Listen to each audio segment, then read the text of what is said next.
என் நெஞ்சில் குடியிருக்கும்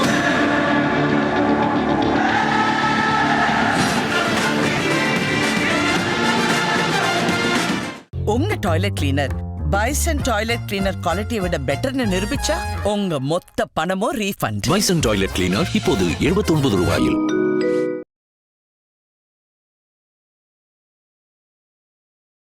இத்தனை வருஷமாக இந்த திராவிட கட்சிகளை நம்பி நாங்கள் நிறைய ஏமாந்துட்டோம்.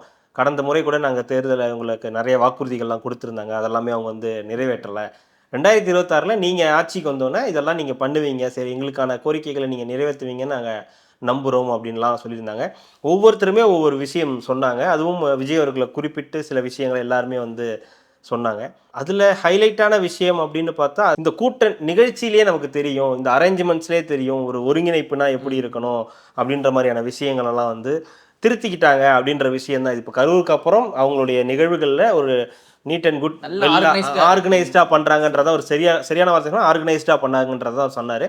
ஆனால் விஜய் மாதிரியான ஒரு நபருக்கு என்ன பிரச்சனைனா, கட்சி தொடங்கி புஷி ஆனந்த், செங்கோட்டையன், ஆதவர்ஜினாலாம் சமாளிச்சிடலாம், இந்த குழந்தைங்களை சமாளிக்கிறது தான் பெரிய விஷயம். ஏன்னா கேட்க கட் பண்ண வேகத்துக்கு ஒரே ஒரு அதுக்கு முன்னாடி கண்ணாடி போட்டு அந்த பூக்கி மோட் ஆக்டிவேட்டட் அந்த கண்ணாடி ஒன்று போட்டு ரொம்ப கியூட்டா குழந்தைகளோட இறங்கிட்டா குழந்தைகளா மாறிடும் அப்படின்ற மாதிரி கண்ணாடி எல்லாம் போட்டு கேட்க வெட்டி அந்த பசங்களுக்கு கொடுத்து அவர் 1-2 தான் கொடுக்காரு, மொத்த எல்லா பசங்களும் எடுத்துகிட்டு வந்துருச்சாங்க. அதனால போதும் போதும் போதுன்னு எல்லா கேக்கையும் வாங்கி சாப்பிட்டாரு. அதெல்லாம் பார்க்கும்போது அவங்களுக்கு இன்னும் ஹாப்பி ஆகிடும் அந்த குழந்தைங்களுக்கு. இதில் இன்னும் பிரச்சனையெல்லாம் இருக்குது. சிலதெல்லாம் வந்து குழந்தைங்கலாம் கொடுக்கலன்னா அழுவ ஆரம்பிச்சிடும், என்கிட்ட வாங்கவே இல்லை அப்படின்னு. அந்த அளவுக்கு தெரியுமான்னு தெரியல, ஆனால் என்கிட்ட வாங்கவே இல்லை அப்படின்னு சொல்லி ஒப்பாரி வைக்கிறதுக்கான வாய்ப்புகள்லாம் இருக்குது. வீட்டில் பேரண்ட்ஸுக்கு மெண்டல் டார்ச்சர் தான்.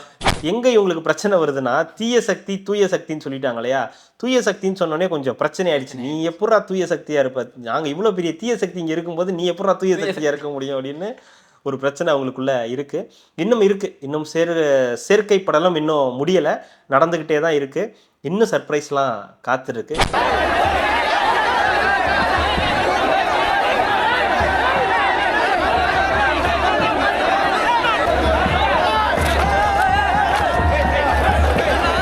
விளையாட்டு பொருட்கள், கேரம் போர்டு, கிரிக்கெட் பேட் அதெல்லாம் கொடுக்குறது. அதில் பெரிய தள்ளுமுள்ளாகி நிறைய பேரோட பர்ஸு, ஃபோனு, பணம் எல்லாமே நிறைய காணாமல் போயிருக்கு. இதெல்லாம் ஒரு திமுக ஆட்சியா?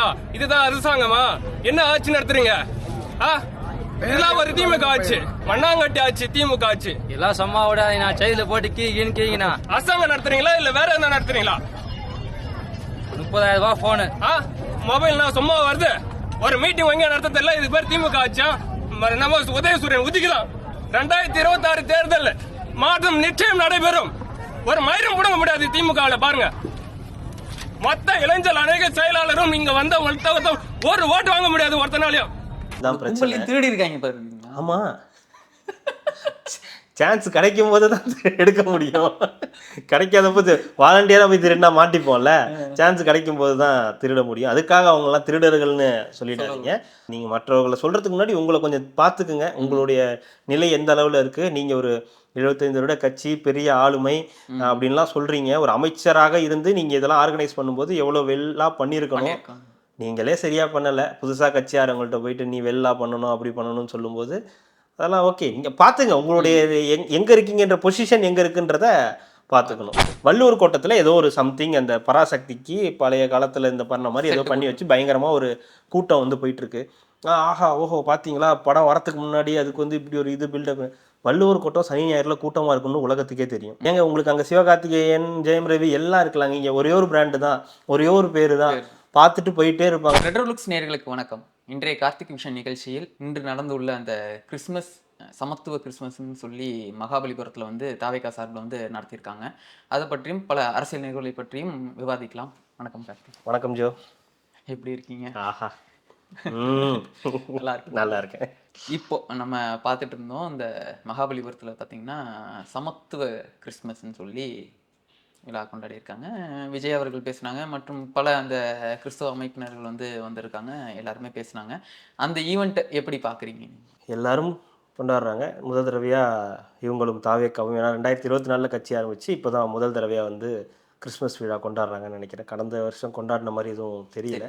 இந்த வருஷம் எல்லாருமே கொண்டாடுறாங்க. திமுக, அதிமுக எல்லாருமே கொண்டாடுறாங்க. அந்த வரிசையில் தாவேக்காவும் அவங்களுடைய பணியை வந்து செஞ்சுருக்காங்க. இனிமேல் இதெல்லாம் வந்து சம்பிரதாயமாக வந்து நடக்கும். இதெல்லாம் கம்பல்ஷன். இப்போ ஒரு நடிகராக வரைக்கும் அதெல்லாம் தேவையில்லை. ஆனால் இப்போ ஒரு அரசியல் தலைவராக இருந்ததுக்கப்புறம் இந்த மாதிரியான நிகழ்வுகள் எல்லாம் கலந்து கொள்ள வேண்டிய இது கட்டாயம். நீங்க அப்படி சொல்றீங்க, கிறிஸ்மஸுக்குன்னு ஒரு விழா எடுத்து இந்த மாதிரிலாம் பண்ணுவாங்கன்றதே எனக்கு இன்னைக்கு தான் தெரியும். பெரிய விஷயம். இல்லை, கிறிஸ்மஸுக்குன்னு உங்களுக்கு தெரியும், ஆனால் இப்படி பண்ணுவாங்கன்றதை நீங்கள் இப்போ தான் பார்க்குறீங்க. ஏன்னா இதுக்கு முன்னாடி வந்து நீங்கள் வேற ஒரு உலகத்தில் இருந்தீங்க இல்லையா? இரண்டாம் உலகத்தில் இல்லை. எனக்கு என்னன்னா, இல்லை நான் கிறிஸ்டின்றதுனால நான் என்ன பண்ணுவாங்க, இந்த வீட்டுக்கெல்லாம் போவாங்க. வீட்டுக்கெல்லாம் போய் இல்லை இந்த ஏரியாலன்னா ஒரு வீட்டுக்கு போய் இந்த சாண்டா கிளாஸ்லாம் வருவாங்க, ஏதாவது கிஃப்ட்னு கொடுப்பாங்க. இல்லை, அதாவது அரசியல் கட்சிகள் இப்படி பண்ணுவாங்கன்றது உங்களுக்கு இப்போ தான் பார்க்குறீங்க. நல்லது, நல்ல விஷயம். அந்த வகையில் இப்போ தாவேக்காவும் அந்த இதில் இறங்கியிருக்காங்க. இது மற்ற கட்சிகளுக்கும் தாவேக்காவுக்கும் உள்ள வித்தியாசம் என்னன்னா, இப்போ அதிமுக வந்து பண்ணுறாங்கன்னா, அதிமுக சில விஷயங்களை சொல்ல வேண்டியிருக்கும். நாங்கள் இதெல்லாம் பண்ணியிருக்கோம், சிறுபான்மையினருக்கு இதெல்லாம் பண்ணியிருக்கோம், ஜெயலலிதா அவர்கள் ஆட்சி காலத்தில் நாங்கள் அப்படி பண்ணியிருக்கோம், அம்மா காலத்தில் இப்படி பண்ணியிருக்கோம், இவங்கெல்லாம் சொல்ல வேண்டியிருக்கும். தாவேக்காவுக்கு அந்த பிரச்சனையெல்லாம் இப்போ எதுவுமே கிடையாது. முதல் தடவையாக பண்ணுறாங்க. எந்த பேக்கேஜும் இல்லை, அவங்க ஆட்சியிலையும் இருந்தது இல்லை, அந்த மாதிரிலாம் இருக்கிறதுனால ஃப்ரெஷ்ஷாக பண்ணுறாங்க. ப்ளஸ்ஸும் இருக்குது. இன்னொரு பக்கம் அடுத்து ஆட்சி அமைக்க போகிற ஒரு கட்சி அப்படின்ற மாதிரியாலாம் அங்கே இருக்கிற அந்த இவங்கெல்லாம் பேசினாங்க, கெஸ்ட் எல்லாமே வந்து பேசினாங்க. அதில் ஒருத்தர் சொன்னார், இத்தனை வருஷமாக இந்த திராவிட கட்சிகளை நம்பி நாங்கள் நிறைய ஏமாந்துட்டோம். கடந்த முறை கூட நாங்கள் தேர்தலில் உங்களுக்கு நிறைய வாக்குறுதிகள்லாம் கொடுத்துருந்தாங்க, அதெல்லாமே அவங்க வந்து நிறைவேற்றலை. 2026 நீங்கள் ஆட்சிக்கு வந்தோன்னே இதெல்லாம் நீங்கள் பண்ணுவீங்க, சரி எங்களுக்கான கோரிக்கைகளை நீங்கள் நிறைவேற்றுவீங்கன்னு நாங்கள் நம்புகிறோம் அப்படின்லாம் சொல்லியிருந்தாங்க. ஒவ்வொருத்தருமே ஒவ்வொரு விஷயம் சொன்னாங்க. அதுவும் விஜய் அவர்களை குறிப்பிட்டு சில விஷயங்களை எல்லாருமே வந்து சொன்னாங்க. அதில் ஹைலைட்டான விஷயம் அப்படின்னு பார்த்தா அந்த ஒரு ஃபாதர் ஒருத்தர் பேசுனது தான், ஒரு திராவிடத்தை பற்றி அவர் பேசுனது. அப்புறம் கீழே இருக்கிற செங்கோட்டையன், புசி ஆனந்தவர்களை எல்லாம் வந்து பேசுனது. அப்புறம் இன்னொருத்தர் ஒரு பாஸ்டர் பேசும்போது சொன்னார், இந்த கூட்ட நிகழ்ச்சியிலேயே நமக்கு தெரியும், இந்த அரேஞ்ச்மெண்ட்ஸ்லேயே தெரியும் ஒரு ஒருங்கிணைப்புனா எப்படி இருக்கணும் அப்படின்ற மாதிரியான விஷயங்களெல்லாம் வந்து திருத்திக்கிட்டாங்க அப்படின்ற விஷயம் தான். இப்போ கரூருக்கு அப்புறம் அவங்களுடைய நிகழ்வுகளில் ஒரு நீட் அண்ட் குட் ஆர்கனைஸ்டாக பண்ணுறாங்கன்றத ஒரு சரியான வார்த்தை ஆர்கனைஸ்டாக பண்ணாங்கன்றதான் சொன்னார். அதை வந்து பர்ஃபெக்டாக பண்ணியிருக்காங்க அப்படின்னும் போது விஜய் வந்து அப்படியே கை தட்டினார். யாரை பார்த்து தட்டினார்? புசியை பார்த்து தட்டினாரா, செங்கோட்டையனை பார்த்து, யார் அரேஞ்ச் பண்ணாங்களோ அவங்கள பார்த்து கை தட்டினார், ஒரு விஷ் பண்ணார் அப்படின்றது ஒரு நல்ல விஷயம். அப்புறம் அவரு ஒரு விஷயம் வந்து சொன்னார். எல்லாருமே பெரிய எதிர்பார்ப்போட இருந்தாங்க, ஆனால் எல்லாருக்கும் தெரியும் விஜய் பேச மாட்டார், இந்த நிகழ்வில் பெரிய அளவுக்கு ஒன்றும் பேச மாட்டார்னு தெரியும். ஏன்னா இப்போ திமுகவுடைய அந்த மாதிரி கிறிஸ்மஸ் விழாக்கள் வந்து பார்த்தீங்கன்னா ஏதாவது ஒன்று பேசுவாங்க, வேறு விஷயங்கள்லாம் வந்து பேசுவாங்க. ஆனால் தாவேக்காவை பொறுத்தவரைக்கும் இந்த மாதிரி நிகழ்வுகள்லாம் வந்து அரசியல் பேசுறது இல்லை. அதுக்கு நம்ம வேறு ஏதாவது சம்பவங்கள்லாம் கூட நடந்தப்போ அவங்க பேசலை. அங்கே என்ன தேவையை சொன்னாங்க, ஆனால் சூசகமாக சொன்னார். 2026 அரசன் வருவான்னு சொல்லி ஒரு கதை சொன்னார், ஒரு குட்டி கதை ஒன்று சொன்னார். அந்த குட்டி கதை என்னன்றது எல்லாருக்கும் புரிஞ்சு அவங்க எல்லாருமே அங்கே கைத்தட்டி ஆரவாரம் பண்ணாங்க. ஒளி பிறக்கும் அப்படின்னு சொல்லியிருக்காரு. அந்த ஒளி பிறக்குதா இல்லையான்றதை 2026 பார்க்கலாம். ஆனால் இப்போது ஒரு பெரிய பிரச்சனை திமுகவுக்கு விஜயால் வந்திருக்குன்றதுக்கு இது ஒரு உதாரணம். ஏன்னா அவங்களும் சிறுபான்மை ஓட்டுகளை வந்து கவர்றாங்க. அங்கே வந்து விசிகா, திமுக கூட்டணியில் விசிகா, திமுக, காங்கிரஸ் எல்லாருமே இருந்தாலும் விஜய்க்கு இருக்கக்கூடிய ஒரு ப்ளஸ், அது சிறுபான்மையினருக்கும் போய் சேரும். அது கிறிஸ்தவர்கள், இஸ்லாமியர்கள்னு இல்லாமல் ஒட்டுமொத்தமாக அவங்க தலித் எல்லாத்தையும் போய் சேரும்போது அது திமுகவுக்கு ஒரு பெரிய பிரச்சனையாக தான் இருக்கும் அப்படின்றது. இந்த விஷயத்துல பார்த்தீங்கன்னா இவ்வளோ நாளாக பார்த்தீங்கன்னா இந்த சிறுபான்மையினர் ஓட்டு எல்லாமே திமுகவுக்கு தான் எல்லாமே போட்டுட்டு இருந்தாங்க, அவங்க தான் எடுத்துட்டு இருந்தாங்க. இப்போ அது டோட்டலாகவே விஜய் பக்கம் வரதுக்கான வாய்ப்பு. டோட்டலாக விஜய் பக்கம் அப்படின்றது உறுதியெல்லாம் சொல்ல முடியாது, ஆனால் பெரும் பங்கு ஒரு வரத்துக்கான வாய்ப்புகள் இருக்குது அப்படின்னு சொல்லப்படுது. நம்ம சும்மா இதை பார்த்துட்டு சொல்லலை, ஜென்ரலாக சொல்கிறோம். நிறைய பேர் நிறைய ஓட்டுகள் வந்து சிதறுது. அதுவும் குறிப்பாக திமுகவுடைய ஓட்டுகள் வந்து சிறுபான்மையினர் ஓட்டுகள் தான் அவங்களுடைய ப்ளஸ்ஸு. அது கொஞ்சம் சிதறுது அப்படின்றது அவங்க கவலைப்பட வேண்டிய ஒரு மிக முக்கியமான விஷயம். எல்லா தரப்பு மக்களையும் விஜய் இருக்கிறார், அதுதான் இதில் ஹைலைட்டு. இப்போ விஜய் வந்து ஒரு செட்டை தான் வந்து இருக்கிறார். இளைஞர்கள்லாம் எங்கெல்லாம் இருக்காங்கன்னு பாருங்கள். இளைஞர்கள் ஒரு வீட்டில் மட்டும் இந்த சமுதாயத்தில் இளைஞர்கள் ஒட்டுமொத்தமாக இளைஞர்கள் இருப்பாங்க இல்லையா? அப்போ ஒட்டுமொத்த சமுதாய இளைஞர்களையும் இருக்கிறார். ரெண்டாவது, இந்த மாதிரியான கிறிஸ்தவ இதிலெல்லாம் வந்து அவங்களுடைய பங்களிப்பு அதிகமாக இருக்கும். அப்படின்னும் போது அவங்களுடைய ஓட்டுகள் அதையும் வந்து விஜய் அவர்கள் இருக்கிறார். ஸோ இதெல்லாம் வந்து திமுக வந்து கவலைப்பட வேண்டிய ஒரு விஷயமாக தான் பார்க்கணும். தாவேக்கா கொஞ்சம் கொஞ்சமாக திமுகவுக்கு பெரிய அச்சுறுத்தலாக வருது. அதுவும் இந்த விஷயத்தில் அவங்க எவ்வளோ சுதாரிப்பாக இருப்பாங்கன்றது தெரியலை. சுதாரிப்பாக தான் இருப்பாங்க. ஆனால் எவ்வளோ சுதாரிப்பாக இருப்பாங்க? ஏன்னா இதுலலாம் போய் எவ்வளோ சீக்கிரம் எதுவும் பண்ண முடியாது. ஏன்னா விஜய்க்கு ஓட்டு பண்ணணும்னு முடிவு பண்ணிட்டாங்கன்னா அதுக்கப்புறம் ஒன்றும் பண்ண முடியாது. அவர் என்ன பண்ணியிருக்காரு, என்ன பண்ணுவார், அதெல்லாம் அவங்களுடைய கேள்வி இல்லை. விஜய்க்கு ஓட்டு போடணும் அப்படின்னு முடிவு பண்ணிட்டாங்கன்னா அந்த ஓட்டை உங்களால் உடைக்க முடியாதுன்றது தான் உண்மை. அதே மாதிரி பார்த்தீங்கன்னா அதே நிகழ்ச்சியில் பார்த்தீங்கன்னா இஸ்லாமியர்களும் நிறைய பேர் வந்தது நம்மளே பார்த்தோம். கீழே உட்காந்துருந்தாங்க. மேடையில் இன்னொருத்தர் பேசினவரே பார்த்தீங்கன்னா சமத்துவ கிறிஸ்மஸ் சரி முடிச்சிருங்க. அங்கே எல்லாருமே இருந்தாங்க. நீங்கள் கீழே மேடையெல்லாம் கவனிச்சிங்கன்னா மாலை போட்டு ஒருத்தர் இருந்தார், உட்காந்துருந்தார். காவி வேஷ்டி கட்டிட்டு ஒருத்தர் உட்காந்துருந்தார். புஷி ஆனந்த் இருந்தார், செங்கோட்டையன் இருந்தார். அப்படின்லாம் பார்த்தா கட்சியோட நிகழ்வுன்றதை தாண்டி சமத்துவ கிறிஸ்மஸ் தான் அவங்களுடைய இது. எல்லாருக்குமானது. இப்போ நம்ம எப்படி சமத்துவ பொங்கல்னு ஒன்று சொல்கிறோம். பொங்கல் அப்படின்றது தமிழர்களுக்கான பண்டிகை. அப்போ இது கிறிஸ்தவர்களுக்கு கிடையாது, இஸ்லாமியர்களுக்கு கிடையாதுலாம் நம்ம சொல்லலை. சமத்துவமான இது. அதுதான் விஜய் அவர்களும் குறிப்பிட்டார். ரம்ஜான், தீபாவளி, பொங்கல், கிறிஸ்மஸ் இதெல்லாமே பொதுவான பண்டிகை தான். இவங்க தான் கொண்டாடணும், இவங்களுக்கானது தான்றது கிடையாது. இது சமத்துவமானது, எல்லாருக்குமான பொங்கல். இவங்க மட்டும்தான் சமத்துவ கிறிஸ்மஸ். மற்றவங்களாம் பார்த்தீங்கன்னா கிறிஸ்மஸ் பண்டிகைன்றது மட்டும்தான் போட்டிருந்தாங்க. இவங்க தான் சமத்துவ கிறிஸ்மஸ்ன்னு. சமத்துவ கிறிஸ்மஸ், மதச்சார்பற்ற கிறிஸ்மஸ் அப்படின்னு இனிமேல் எல்லாமே பார்க்கலாம். நீங்கள் எல்லாமே சமம், எல்லாருக்கும் எல்லாம் அப்படின்ற ஒரு இடத்துக்கு தான் நகர்ந்துட்டு இருக்காங்க. ஆமாம், அப்படி போயிட்டு இருக்காங்க அவங்க. அதனால ஓகே தான் சமத்துவ கிறிஸ்மஸ் அப்படின்ற போது விஜய் மாதிரி ஒரு நபர் ஒரு கட்சி தொடங்கி இதெல்லாம் பண்ணாருன்னும் போது அவங்களுக்குள்ள அந்த ஒரு அண்டர்ஸ்டாண்டிங் இருக்கும். இது வந்து இப்போ நிறைய இந்துக்கள் இருப்பாங்க, இஸ்லாமியர்கள் வந்து தாவேக்கால இருப்பாங்க. அவங்களுக்குலாம் ஓகே, இதுவும் நம்மளும் இது பண்ண. இதுக்கு முன்னாடியும் அது அப்படிதான் இருக்கு. விஜய் பண்ணிட்டாருன்றதுனால இது புதுசாக வரப்போறது இல்லை. இதுக்கு முன்னாடி நம்ம தமிழ்நாடு அப்படிதான் இருக்கு. அது இன்னும் கொஞ்சம் அவங்க கட்சியில் இருக்கிறவங்களுக்கோ இல்லை மற்றவர்களுக்கோ ஓகே அப்படின்னு தோன்றதுக்கான வாய்ப்புகள் இருக்கு. அவ்வளவுதான். மற்றபடி சமத்துவ கிறிஸ்மஸ் எல்லாமே ஒன்று தான். அந்த நிகழ்ச்சியோட இறுதியில் பார்த்தீங்கன்னா கேக் கட்டிங், அதாவது கட்சி கூட ஆரம்பிச்சு சமாளிச்சிடலாம். இந்த குழந்தைகளை சமாளிக்கிறது ரொம்ப கஷ்டம். அதாவது மற்ற தலைவர்களுக்கு அந்த பிரச்சனை கிடையாது. ஏன்னா பெரிய அளவுக்கு அவங்களாம் வந்து குழந்தைகள்கிட்ட ஈர்ப்பு கிடையாது. ஸ்டாலினோ, எடப்பாடி அவர்களுக்கோ, உதயநிதி ஸ்டாலின் அவர்களுக்கோ இதெல்லாம் பெரிய. உதயநிதி ஸ்டாலினை கூட வந்து ஓகே அவங்க பார்த்துருப்பாங்க, படங்களில் பார்த்துருப்பாங்க. ஆனால் விஜய் மாதிரியான ஒரு நபருக்கு என்ன பிரச்சனைனா, கட்சி தொடங்கி புஷி ஆனந்த், செங்கோட்டையன், ஆதவர்ஜினாலாம் சமாளிச்சிடலாம். இந்த குழந்தைங்களை சமாளிக்கிறது தான் பெரிய விஷயம். ஏன்னா கேக்க கட் பண்ண வேகத்துக்கு ஒரே ஒரு அதுக்கு முன்னாடி கண்ணாடி போட்டு அந்த பூக்கி மோட் ஆக்டிவேட் அந்த கண்ணாடி ஒன்று போட்டு ரொம்ப கியூட்டா குழந்தைகளோட இறங்கிட்டா குழந்தைகளா மாறிடும் அப்படின்ற மாதிரி கண்ணாடி எல்லாம் போட்டு கேக்க வெட்டி அந்த பசங்களுக்கு கொடுத்து அவர் 1-2 தான் கொடுக்காரு. மொத்த எல்லா பசங்களும் எடுத்துட்டு வந்துட்டாங்க. அதனால போதும்னு எல்லா கேக்கையும் வாங்கி சாப்பிட்டாரு. அதெல்லாம் பார்க்கும்போது அவங்களுக்கு இன்னும் ஹாப்பி ஆகிடும் அந்த குழந்தைங்களுக்கு. இதில் இன்னும் பிரச்சனையெல்லாம் இருக்குது. சிலதெல்லாம் வந்து குழந்தைங்கலாம் கொடுக்கலன்னா அழுவ ஆரம்பிச்சிடும், என்கிட்ட வாங்கவே இல்லை அப்படின்னு. அந்த அளவுக்கு தெரியுமான்னு தெரியல. ஆனால் என்கிட்ட வாங்கவே இல்லை அப்படின்னு சொல்லி ஒப்பாரி வைக்கிறதுக்கான வாய்ப்புகள்லாம் இருக்குது. வீட்டில் பேரண்ட்ஸுக்கு மெண்டல் டார்ச்சர் தான். சில பேரண்ட்ஸ் வந்துட்டு ஏய் அவன் கொடுத்தா நீ ஏன் கொடுக்கவே இல்லை அப்படின்னு கூட சண்டை அடிக்கிறதுக்கு வாய்ப்பு இருக்கு. அங்க அனுப்பல அதுக்கான வாய்ப்பு இருக்கு. அதெல்லாம் நடக்கதான் செய்யும். இனிமே விஜய் அவர்கள் அதெல்லாம் சமாளிச்சுதான். குழந்தைகளை முதல்ல சமாளிக்கணும். அவரு பார்த்துட்டு தானே இருக்காரு, சினிமால சமாளிச்சிருவாரு. அடுத்தது பார்த்தீங்கன்னா நேற்றைக்கு ஞாயிற்றுக்கிழமை கூட உங்களுக்கு லீவ் கிடையாதுன்ற மாதிரி நிறைய பேர் வந்து தாவேக்கால இணைஞ்சதுக்கான ஒரு பட்டாளமே வந்திருக்கு. நம்ம ஃபெலிக்ஸ் ஜெரால்ட் அவர்கள், முகில் வீரப்பன் அவர்கள், ஆனந்த் அஜித் அவர்கள், ஜேசிபி பிரபாகரோட பையன் அப்படின்ற மாதிரி நிறையா பேர் வந்து இணைஞ்சிருக்காங்க. இந்த இணைப்பு வந்து எப்படி இருக்குன்னு நீங்கள் பார்க்குறீங்க? இதுக்கு மேலே வேற யாராவது வருவாங்க அப்படின்ற மாதிரி உங்களுக்கு எதுவும் ஒரு ஐடியா இருக்கா? இருக்கு நிறையாவே இருக்கு இன்னும் இருக்காங்க. இவங்க எல்லாமே வந்து இணையத்தில் இருக்கக்கூடியவங்க. ஃபெலிக்ஸ் ஜெரால்டு நமக்கு தெரியும். அவர் ஒரு பத்திரிகையாளராக தொடங்கினவர். 12 வருஷத்துக்கு முன்னாடி யூடியூப்பை ஸ்டார்ட் பண்ணி ரன் பண்ணிட்டு இருக்கிறவர். அவர் ரெட் பிக்ஸ் அப்படின்ற ஒரு சேனல் ரன் பண்ணிக்கிட்டு இருக்காரு. விஜயோட பேட்ச்மேட். விஜய் அவருக்கும் கிட்டத்தட்ட ஒரே வயது தான். அப்படின்றதுனால அவருடைய இது வந்து ஊடகத்துறையில் அவருடைய பணி அவருக்கு ஒரு சிறப்பாக இருக்கும்னு நினைக்கிறேன். விஜய் அவர்களுக்கு ஒரு சப்போர்ட்டாக இருக்கும். சில பேர் கேட்குறாங்க, ஃபெலிக்ஸ் ஜெரால்டு பார்த்தீங்களா, அவங்க டீல் முடிஞ்சிருச்சு, ராஜ்மோகன் அவர் டீல் பேசி முடிச்சிட்டாரு, அவர் பார்த்தீங்கன்னா இத்தனை நாள் ஏமாற்றிட்டு இருந்தார். அவர் ஏமாத்தலை. அவர் இதில் இருக்கேன், நான் விஜய் ஆதரவு, ஆனால் நான் வந்து ஊடகவியலாளர், பத்திரிகையாளர்லாம் சொல்லலை. அவர் ஊடகத்துறையில் இருந்தார், யூடியூப் ரன் பண்ணிட்டு இருந்தார், ஒரு பத்திரிகையாளராக இருந்தார். இப்போ போய் விஜய் கட்சியில் இணைஞ்சிருக்கிறார். இப்போ வந்து அவர் மறுபடியும் பத்திரிகையாளர்னு சொல்லிட்டு நடுநிலையாளராகலாம் பேச மாட்டார். நீங்கள் நம்ம பேசுவோமே அவங்கள மாதிரி கிடையாது. நான் எல்லாமே பண்ணுவேன், ஆனால் நான் வந்து இதுதான் பத்திரிகையாளர் அப்படின்ற இதெல்லாம் கிடையாது. அவர் ஜென்யூனா அவர் போய் கட்சியில் சேர்ந்துருக்காரு.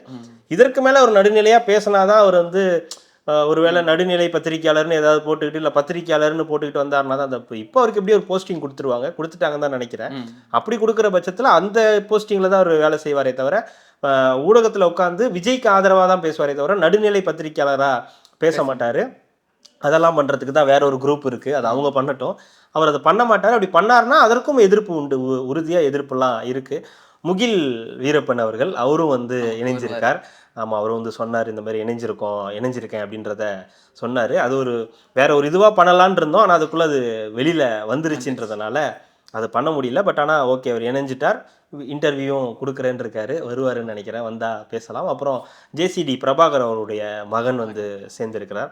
அப்புறம் ஆனந்த் அஜித் அவர்லாம் நீங்கள் நிறைய டிபேட்லலாம் பார்த்துருப்பீங்க. இந்தமாரி இணையத்தில் இருக்கக்கூடியவங்க நிறைய பேரை வந்து நேற்று சேர்க்கலை, அது சேர்த்தெல்லாம் முடிஞ்சிருச்சு. ரிலீஸ் வந்து நேற்று தான் வந்து ஆதரவு வந்து ரொம்ப அதிகமாக இருக்கும். அதாவது என்னன்னா, இப்போ நம்மளே பார்த்துட்டு இருக்கோம், அதாவது டிஎம்கே சப்போர்ட்டர்ஸ் தான் இணையத்துலேயும் இருக்கட்டும், நம்ம ஸ்ட்ரீமிங் மீடியாலேயும் இருக்கட்டும், பார்த்தீங்கன்னா டிஎம்கே சப்போர்ட்டர்ஸ் தான் நிறைய பேர் இருப்பாங்க. இனி அதுக்கு டஃப் கொடுக்குற மாதிரி வந்து தாவேகா சைட்ல இருந்து நிறைய டஃப் கொடுக்கறதுக்கான இல்லை இருக்காங்க, இப்போவே பண்ணிட்டு தான் இருக்காங்க. தொடர்ந்து இணையத்தில் அவங்க ஒன்று சொன்னாங்கன்னா அதுக்கு இணையாக இவங்க ஏதோ ஒரு பதில் கொடுக்குறது, அந்த மாதிரி ஒன்று போய்கிட்டே தான் இருக்குது. ஆனால் என்னென்னா தாவேக்கால சின்னதாக நடந்தால் கூட அதை வந்து பெருசாக வந்து சொல்கிறாங்க. அதாவது சின்னதாக ஏதோ ஒரு விஷயம் சம்பவம் நடக்குது அப்படின்னா அந்த கட்சிக்குள்ளாரையோ இல்லை கட்சி நிர்வாகிகள் ஏதோ ஒன்று பண்ணால் கூட அதை வந்து பெரிய பூதாகரமாக சில விஷயங்களெல்லாம் வந்து நம்ம பேசணும் இல்லையா. இன்னைக்கு கடந்த வீடியோவில் பேசியிருந்தோம், அந்த ஒருத்தர் மாவட்ட செயலாளர் செந்தில்நாதன் நாமக்கல் கிழக்கு, அவரை வந்து நீக்கிட்டாங்க அப்படின்ற ஒரு விஷயம். அப்படிலாம் பார்த்தா அந்த கட்சியில் திமுகலேயே நேரடியாக அமைச்சர்களாக இருக்கக்கூடியவர்களே நிறைய வந்து அந்த மாதிரியான சம்பவங்களில் ஈடுபட்டிருக்காங்க. பெண் சம்பந்தமான பல பிரச்சனைகள் அங்கே இருக்குது, அமைச்சர்களே இருக்காங்க. அப்படின்னும்போது அதெல்லாம் எப்படி மறந்துட்டு அதெல்லாம் கடந்துட்டு எப்படி நீங்கள் வந்து தாவேக்காவை வந்து சொல்றீங்க அப்படின்னு நான் சொல்ல வேணாம்லாம் சொல்லலை, நீங்கள் சொல்லுங்க, நீங்கள் உங்களுடைய விமர்சனத்தை வைங்க. அதுக்கு முன்னாடி அதை முதல்ல நினச்சி பார்த்துங்க. எங்கே இவங்களுக்கு பிரச்சனை வருதுன்னா தீய சக்தி தூய சக்தின்னு சொல்லிட்டாங்க இல்லையா. தூய சக்தின்னு சொன்னோடனே கொஞ்சம் பிரச்சனை ஆயிடுச்சு. நீ எப்படா தூய சக்தியாக இருப்ப, நாங்கள் இவ்வளோ பெரிய தீய சக்தி இங்கே இருக்கும்போது நீ எப்படா தூய சக்தியாக இருக்க முடியும் அப்படின்னு ஒரு பிரச்சனை அவங்களுக்குள்ள இருக்கு. இன்னும் சேர்க்கை படலம் இன்னும் முடியலை, நடந்துக்கிட்டே தான் இருக்கு. இன்னும் சர்ப்ரைஸ்லாம் காத்திருக்கு. யாருன்னு சொல்ல முடியாது. அதுதாங்க நீங்க சொல்லணும். அதான் சொல்லலாம் முடியாதுங்க, சொல்லக்கூடாதுங்க. தெரியும், சொல்ல மாட்டீங்க. எனக்கு அப்படியே முழுசா லிஸ்ட் எல்லாம் தெரியாது, ஓரளவுக்கு இவங்கெல்லாம் இருக்காங்க வரப்போறாங்க அப்படின்றலாம் சொல்றாங்க. அப்புறம் ஒரு பத்திரிகையாளர், நம்ம ரெகுலராக இன்டர்வியூ எடுக்கக்கூடிய பத்திரிகையாளர் சொல்லியிருந்தார், ஒரு மிக முக்கியமான இல்லை, ஒரு இஸ்லாமிய கட்சி வந்து இணைய போறாங்க, தாவேகா கூட கூட்டணி வைக்க போறாங்க அப்படின்ற ஒரு செய்தியும் வந்து போட்டிருந்தார். அவர்கிட்ட விசாரித்தேன், ஆம் உண்மை அப்படின்னு சொல்லியிருந்தார். அந்த மாதிரி பேச்சுவார்த்தை அவங்க மீட்டிங்குள்ளாரையே போயிருக்குன்றது. அதனால் சேர்க்கை படலங்கள் தொடர்ந்துக்கிட்டே இருக்கும். ஏன்னா பத்தாது, இந்த நம்பர்ஸ் எல்லாம் பத்தாது. தாவேகாவுக்கு நிறைய பேசக்கூடிய ஆட்கள், கிளை கழகம் அதெல்லாம் இருக்கு இல்லையா. இப்போ தான் இவங்க மேலோட்டமாக வர ஆரம்பிச்சிருக்காங்க. இன்னும் ரூட் வரைக்கும் போக வேண்டியிருக்கு. திமுக மாதிரி ஒரு கட்சி ஏன் 75 ஆண்டு கால கட்சி அப்படின்னு அவங்க சொல்கிறாங்கன்னா அவ்வளோ பேஸ் இருக்குது, அவ்வளோ கிளை வரைக்கும் அவங்களுக்கு ஆட்கள் இருக்காங்கன்றதுனால அந்த இது வேணும். அவங்கள சமாளிக்கணும். அவங்களுக்கு நீங்கள் போட்டின்னு சொல்கிறீங்கன்னா அவங்கள சமாளிக்கிறதுக்கு கிளை வரைக்கும் நீங்கள் எடுத்துகிட்டு போகணும். அதனால் இப்போ உடனடியாக நடக்கிற வேலை இல்லை, அது கொஞ்சமாக தெரிஞ்சு இது ஒரு வருஷத்துக்கு முன்னாடிலேருந்து இந்த ஸ்டெப்பு இந்த அளவுக்கு எஃபர்ட் எல்லாமே ஒரு 1 இயர்லேருந்து போட்டுக்கிட்டே இருந்தாங்கன்னா இந்நேரம் நடந்தவையாகவே இருக்கட்டும், இனி நடப்பவை நல்லவையாக இருக்கட்டும்ன்ற மாதிரி அடுத்த கட்டத்துக்கு அவங்க போயிட்டாங்க. இதுக்கப்புறம் அதை பேசி பிரயோஜனம் இல்லை இல்லையா. அதனால இனி என்ன பண்ணலாம், இனி வரப்போகிற 4 மாசத்துல என்னெல்லாம் பண்ண முடியுமோ அதெல்லாமே அவங்க முயற்சி பண்ணிட்டு இருக்காங்க. இன்னும் ஸ்பீடப் ஆகிட்டே இருக்காங்கன்றதான் உண்மை. சேர்க்கை படலம் தொடரும். இன்னும் நிறைய பேர் வர இருக்காங்க. ஆல்மோஸ்ட் முடிஞ்சிருச்சு. நான் சொல்றோம் இல்லையா, இந்த ஷெட்யூல் மாதிரி ஒன்று ரிலீஸ் பண்றாங்க. அந்த வரிசையில் அதெல்லாமே அடுத்தடுத்து நடக்க காத்து இருக்குது. நிறைய இருக்கு பேசுறதுக்கு நிறைய இருக்கு. அதே மாதிரி அடுத்தது பார்த்தீங்கன்னா இந்த கட்டுப்பாடு இல்லாத கூட்டம்னு தற்குறி கூட்டம்னு சொல்லுங்க. என்ன கட்டுப்பாடு இல்லாத கூட்டம்? அது தற்குறின்னு கட்டுப்பாடு, இவங்க அடங்கவே மாட்டானுங்க அப்படின்ற மாதிரி தற்குறி கூட்டம் தாங்க. நீங்க அப்படிதாங்க சொல்லுவாங்க. நீங்க என்னங்க ரொம்ப மென்மையா பேசுறீங்க. தற்குறி கூட்டம் தானே சொல்லுவாங்க. ஓகே, அப்படியே தற்குறி கூட்டம்னு சொல்லி எவனுக்கும் அடங்க மாட்டானுங்க அப்படி இப்படின்னு சொல்லி இன்னைக்கு என்ன பண்ணியிருக்காங்கன்னா ஒரு மாநாடு மாதிரி நம்ம இளைஞர்களுக்கு எல்லாம் கூப்பிட்டு வச்சு, அதாவது சின்னவருக்கு வந்து மகிழ்விக்கணுன்ற ஒரு பட்சத்தில் நான் இளைஞர்களை கவர்றாங்களாம். அவங்களுக்கு எல்லாத்துக்கும் பார்த்தீங்கன்னா விளையாட்டு பொருட்கள் எல்லாமே கொடுக்குறோம், எல்லாரும் வாங்க ஓடி வாங்கன்னு காந்தின்ற ஒரு ஏற்பாடு ஒன்று பண்ணியிருக்காரு.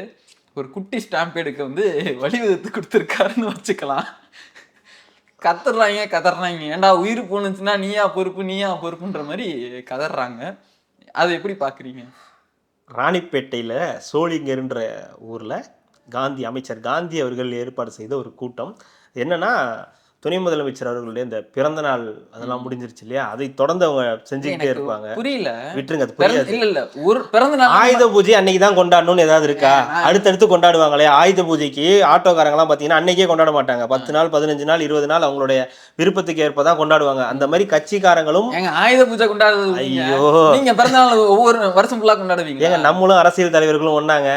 இந்த நாட்டுக்காக அவங்களுடைய ஒட்டுமொத்த இதையும் தியாகம் பண்ணிட்டு வரவங்கள போயிட்டு நீங்க ஒரே நாள்ல பர்த்டே கொண்டாடணும்னு சொல்றது நியாயமே கிடையாது. கிட்னி லிவர் எல்லாமே மக்களுக்கு இந்தாங்கன்னு கொடுத்துட்டாங்க. கிட்னி நம்மளாம் மனுஷன் கிடையாது. கிட்னி முறைகேட பத்தி பேசுறீங்க. அரசியல்வாதி அவருக்கு மட்டும்தான் மனுஷங்க. உங்களுக்கு புரியல இல்ல, அந்த சோசியல் சர்வீஸும் பண்ணிட்டு தான் இருக்காங்க. கிட்னி எடுத்து உங்களுக்கு என்ன பிரச்சனை? இப்போ ஒரு நாள் தான் பர்த்டே கொண்டாடணுமா? ஆமா, அப்படிலாம் முடியாது. அரசியல் தலைவர்கள்லாம் வித்தியாசமானவர்கள், விவேகமானவர்கள். அவங்களுக்குலாம் ஒரு நாள் இல்லை, ஒரு 6 மாசம் வரைக்கும் கொண்டாடுவாங்க. அந்த வரிசையில காந்தி அவர்கள், அமைச்சர் காந்தி அவர்கள் ஏற்பாடு செய்த ஒரு கூட்டம். அதுல ஏவா வேலு அவர்கள் சொன்ன மாதிரி இளம் பெரியார் அவர்களுடைய அந்த இதுக்கு வந்து நலத்திட்ட உதவி விழா, விளையாட்டு பொருட்கள், கேரம் போர்டு, கிரிக்கெட் பேட் அதெல்லாம் கொடுக்குறது. அதில் பெரிய தள்ளுமுள்ளாகி நிறைய பேரோட பர்ஸு, ஃபோனு, பணம் எல்லாமே நிறைய காணாமல் போயிருக்கு அப்படின்ற இந்த வீடியோ ரிலீஸ் ஆயிருந்தது. அதில் ஒரு பையன் ரொம்ப ஆக்ரோஷமாகி, இப்படி ஒரு கூட்டத்தை எதுக்கு ஏற்பாடு பண்ணுறீங்க, உயிர் போயிருந்தால் என்ன பண்ணியிருப்பீங்கன்னா, அதுக்கு அவங்க ஆக்ரோஷமாக ஆட்சி சரியில்லைன்னு அவங்க சொன்னோன்னே, நீ எப்படி ஆட்சியை வந்து தப்பாக சொல்லுவ, அது கிடையாது, நீ வந்து இங்கே பிரச்சனைனா இங்கேன்னு சொல்லு, நீ எப்படி ஆட்சியை சொல்லுவ அப்படின்றாங்க. எது சொன்னாலும் ஆட்சியை தானே சொல்லுவாங்க, அப்புறம் இதுக்கு மட்டும் ஸ்பெஷலாக என்ன சொல்ல முடியும்? ஆர்கனைசேஷன் இல்லைன்னு நீங்க சொல்றீங்க, மற்ற கட்சிகள் ஆர்கனைசேஷன் இல்ல, டிவிக்கள் ஆர்கனைசேஷன் இல்ல அதுன்றாங்க. கட்சி தானே, ஆட்சியில மட்டும் யார் இருக்கா? அதுதான் அவங்க அப்படிதான், அது அப்படிதானே கிளைம் பண்ணுவாங்க உங்களுக்கு. அதை தான் அவங்களும் ட்ரை பண்றாங்க. அந்த பையன் சரியா தான் கேட்டாரு, இப்படி பண்ணீங்கன்னா உயிர் போச்சுன்னா எப்படி திரும்ப வரும்னு. இது நடக்கதான் செய்யுது, ஆனா இதெல்லாம் வெளியே பெரிய அளவுக்கு தெரியாது, வராது. இதுதான் பிரச்சனை. திருடி இருக்காங்க பாருங்க. ஆமா, சான்ஸ் கிடைக்கும் போது தான் எடுக்க முடியும். கிடைக்காத போது வாலண்டியராக போய் திருடினா மாட்டிப்போம்ல. சான்ஸ் கிடைக்கும் போது தான் திருட முடியும். அதுக்காக அவங்கெல்லாம் திருடர்கள்னு சொல்லிடாதீங்க. அந்த நேரத்தில் அவங்களுக்கு தேவைப்பட்டுச்சு, அவ்வளோதான். தேவைப்பட்ட காரணத்தினால எடுத்துருப்பாங்களே தவிர திருடலாம். அதனால தான் விஜய் அவனை வந்து திருட்டு நிறுத்திடுவாரு. இந்த மாதிரி உதயநிதி அவர்களுடைய அந்த நிகழ்ச்சியில இப்படி ஒரு சம்பவம் நடந்ததுன்றது ஓகே, உயிரெல்லாம் எதுவும் பெரிய பிரச்சனை இல்லை அப்படின்றது சந்தோஷம். ஆனால் இதே தான், நீங்கள் மற்றவர்களை சொல்கிறதுக்கு முன்னாடி உங்களை கொஞ்சம் பார்த்துக்குங்க. உங்களுடைய நிலை எந்த அளவில் இருக்குது. நீங்கள் ஒரு 75 வருட கட்சி, பெரிய ஆளுமை அப்படின்லாம் சொல்கிறீங்க. ஒரு அமைச்சராக இருந்து நீங்கள் இதெல்லாம் ஆர்கனைஸ் பண்ணும்போது எவ்வளோ வெல்லாக பண்ணியிருக்கணும். நீங்களே சரியாக பண்ணலை, புதுசாக கட்சியாரவங்கள்ட்ட போயிட்டு நீ வெல்லா பண்ணணும் அப்படி பண்ணணும்னு சொல்லும்போது அதெல்லாம் ஓகே. நீங்கள் பார்த்துங்க, உங்களுடைய எங்கே இருக்கீங்கன்ற பொசிஷன் எங்கே இருக்குன்றத பார்த்துக்கணும். அடுத்தது பார்த்தீங்கன்னா அந்த ரீரிலீஸா? ஆமாம், படையப்பா படம் பார்த்தீங்களா? அது பார்த்துருக்கேன். அப்போப்பா அந்த காலத்தில். இப்போ ரீரிலீஸ் பார்த்தீங்களா? இல்லை, போல அடிச்சு நவுத்திட்டு இருந்தது. அப்படியா? அப்படி அடிச்சு நவுத்திட்டு இருந்தப்போ கூட கில்லியோட ரீரிலீஸோட வசூல். ஓ, நீ அப்படி வரியா? ஏன்டா இவனே முடியுமா? ரீரிலீஸ்ல கூட எங்களை நீ டச் பண்ண முடியலையே. என்ன பேசிட்டு இருக்கோம் நீங்க? என்ன படையப்பா ரீரிலீஸ் செய்திதான் இல்ல? இப்ப படையப்பா ரீரிலீஸ், கில்லியே முந்தல, அதானே? ஆமா. அது வந்து கஷ்டங்க. படையப்பாவும் ஒரு கல்ட் கிளாசிக், கில்லியும் ஒரு கல்ட் கிளாசிக் தான். ஆனா என்ன பிரச்சனைனா, இதான். ஆனா என்ன பிரச்சனைனா, இப்போ விஜய் தான் வந்து டாப். இந்த சிச்சுவேஷன்ல விஜய் தான் டாப். இந்த ஜனநாயகன் படம் வரைக்கும் அவர் தான் வந்து பொசிஷன்ல இருக்காரு. அப்படின்னும் போது அதை ரீரிலீஸ், ஆனால் கில்லி ரீரிலீஸ்க்கு ரொம்ப ஆவலாக எல்லாருமே வெயிட் பண்ணிட்டு இருந்தாங்க. எல்லா படமும் ரீரிலீஸ் பண்ணிட்டு இருக்கும்போது கில்லியை ரொம்ப எதிர்பார்த்தாங்க. கில்லி ரீரிலீஸ் பண்ணுங்க அப்படின்ற விஷயத்தை எதிர்பார்த்தாங்க. அப்படி பண்ணும்போது அதற்கான ஹைப் அதிகமாக இருந்துச்சு. ரெண்டாவது, அது வந்து பெரிய கலெக்ஷனை பண்ணுச்சு, கோடிகளில் பண்ணுச்சு. இது என்ன ஹைலைட்னா, படையப்பா படம் வந்து ஒரு பெஞ்ச் மார்க் செட் பண்ணுச்சு இல்லையா? அவருக்கு அந்த 1999 ரிலீஸ் ஆச்சுன்னு நினைக்கிறேன். 50 கோடிக்கு மேலே வசூல் பண்ணுச்சு. அதை ஃபர்ஸ்ட் டைம் அடித்ததே கில்லி தான். எப்போ 2004 கில்லி வந்துச்சு இல்லையா? 2004 அப்புறம் வந்துச்சுன்னு நினைக்கிறேன். அப்போவே கில்லி வந்து படையப்பா வசூலை வந்து முந்துச்சுன்றது தான் ரெக்கார்டு. அப்போவே ரஜினியோட அந்த கலெக்ஷனை பிரேக் பண்ணாருன்றது தான் ரெக்கார்டு. இப்போ மறுபடியும் கில்லி ரெக்கார்ட் பண்ணிச்சு, அதை படையப்பா முறியடிக்கும்னு எதிர்பார்த்தாங்க. அது முறியடிக்கலைன்னு சொல்லி தி ஹிந்துல ஒரு கட்டுரை வந்து போட்டிருந்தாங்க. அதுதான் வந்து அதில் செய்தியாக இருக்குது. இப்போவும் ரஜினி படத்தோட விஜய் படத்துடைய வசூலை வந்து ரஜினி முறியடிக்கலை, ரீரிலீஸில் முறியடிக்கலைன்றது தான். அவருக்கு நம்பர் 1 கலெக்ஷன்லாம் இருக்குது, அவருக்குன்னு ஒரு ஸ்டார்டம் ஒரு வேறு லெவலில் செட் பண்ணி வச்சுருக்காரு எல்லாமே. ஆனால் இங்கே செய்தி அது இல்லை, விஜய் படத்தின் கலெக்ஷனை முறியடிக்க முடியாமல் போன ரஜினி அப்படின்றது தான் இங்கே இணையத்தில் ஓடிட்டுருக்க பிரச்சனையாக இருக்குது. இது ஒரு பஞ்சாயத்து கிடையாது. அவர் அங்கேருந்து விட்டு ஜனநாயகனை முடிச்சுட்டு அரசியலுக்கு வந்துட்டார். திருப்பி போய் ஒரு மனுஷனை நீ இதுக்கு வரல அதுக்கு வரலன்னு. இப்போ நீங்கள் பார்த்தீங்கன்னா பராசக்தி வந்து ரிலீஸ் ஆக போகுது.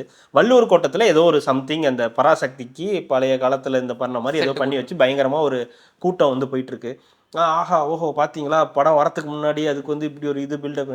வள்ளுவர் கோட்டம் சனி ஞாயிறில் கூட்டமாக இருக்குன்னு உலகத்துக்கே தெரியும், சரிங்களா? அங்கே நீங்கள் கொண்டு போய் பராசக்தியோட இதை வச்சிங்கன்னா ஏதோ ஒரு நடக்குதுன்னு சொன்னால் மக்களுக்கு என்டர்டைன்மெண்ட் வேணும், ஏதாவது ஒன்று வேணும். எங்கேயா வீட்டில் இருக்கக்கூடாது, வெளியே போகணும் போது எங்கேயாவது ஒன்று போக தான் செய்வாங்க, அதெல்லாம் பார்க்க தான் செய்வாங்க. அதெல்லாம் பார்த்துட்டு பார்த்தீங்களா பராசக்திக்கு இப்படி ஒரு ஓப்பனிங் இருக்குது, அது எதிர்பார்ப்பு இருக்கு.